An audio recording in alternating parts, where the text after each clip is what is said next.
est au milieu d'eux, n'est-ce pas? Si aujourd'hui, nous allons recevoir, ou je prends l'image, lorsque un président va donner un discours, les premiers ministres, les ministres des Finances, le protocole, ils sont là à l'heure pour bien préparer l'arrivée du président. N'est-ce pas? Et si dans le monde, les gens réagissent de cette manière-là, à combien de plus fortes raisons des hommes et des femmes qui sont renouvelés par la puissance de Dieu peuvent réagir autrement. Cela veut dire Dieu est présent. S'il y a un ministre qui devait être là où le président doit donner son discours, il est en retard, il sera sanctionné. Vrai ou faux? Il sera sanctionné. Mais comment le président vient donner son discours, mais toi tu n'es pas là? Et tu es venu en retard. Ce qui veut dire, l'Église, je vous aime tellement, mais il y a des choses, il y a des vérités, on doit se les dire en face. Parce que si je ne vous le dis pas, je ne vous aide même pas. Parce qu'au moment de l'adoration, là où peut-être le Seigneur a réservé un temps spécial pour toi, pour te guérir, pour te délivrer, pour changer ta vie, toi tu n'es pas là. La gloire de Dieu, les guildes commencent, le Seigneur est déjà avec nous. J'aimerais que l'Église, que nous atteignons cette maturité, qu'on ne puisse plus commencer à répéter les choses, mais que nous puissions atteindre là la maturité. Je dois comprendre, je dois être là 1 heure avant, 2 heures avant. Moi j'étais un esclave du football. Le match commence à 12h30 ou à 14h. Mais déjà 6 heures du temps avant, on était là pour attendre le match. Je vais gagner rien. Il y a des fois je suis allé avec la joie, je retourne avec la tristesse parce qu'on a perdu. Je retourne abattu, mais j'étais là 6 heures avant le match. Vous comprenez? Mais ici, c'est dans la présence de Dieu. Réglons nos montres, réglons nos temps, considérons les choses de Dieu. Prenez ça au sérieux. Dieu est esprit, mais il est là, il est présent, il agit, il parle, il fait de grandes choses. Ouvrons nos yeux pour voir cela. Amen. Amen.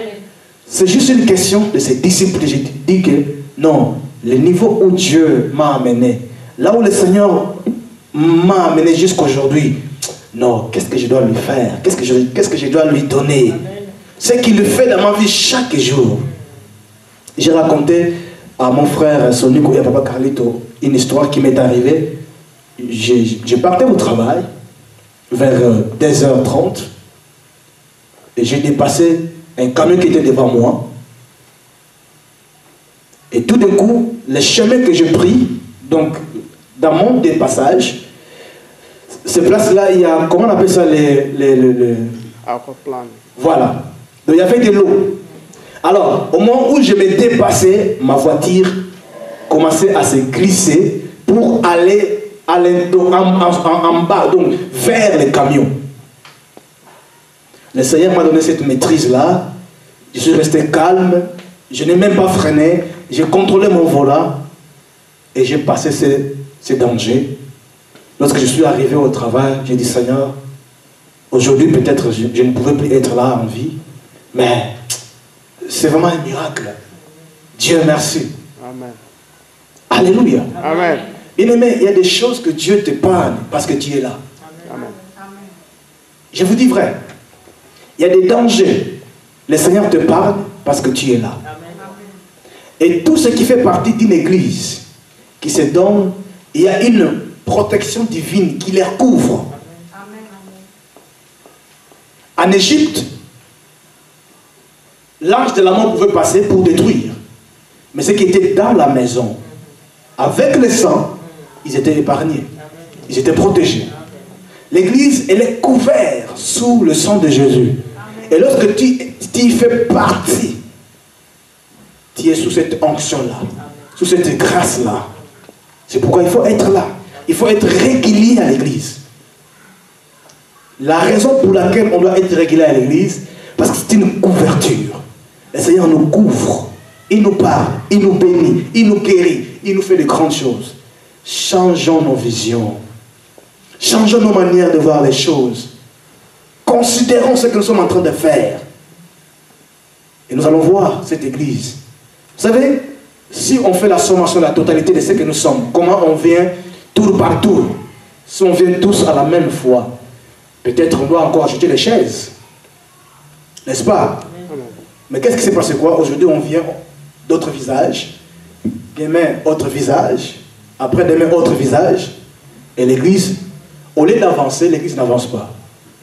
Vous qui connaissez, on doit encore revenir, encore vous encourager. Yaka, yaka, vraiment, au moment où on doit aller chercher encore le perdu, mais on doit encore venir vers toi, t'encourager, t'encourager, t'encourager. Jusqu'à quand tu vas prendre les ailes et voler avec Jésus? Amen. Oh my God.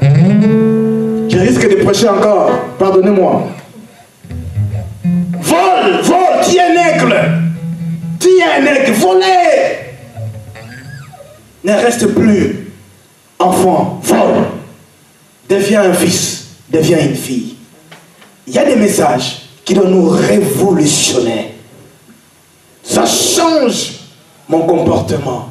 Ça change ma façon de voir les choses. Que Dieu vous bénisse. Amen.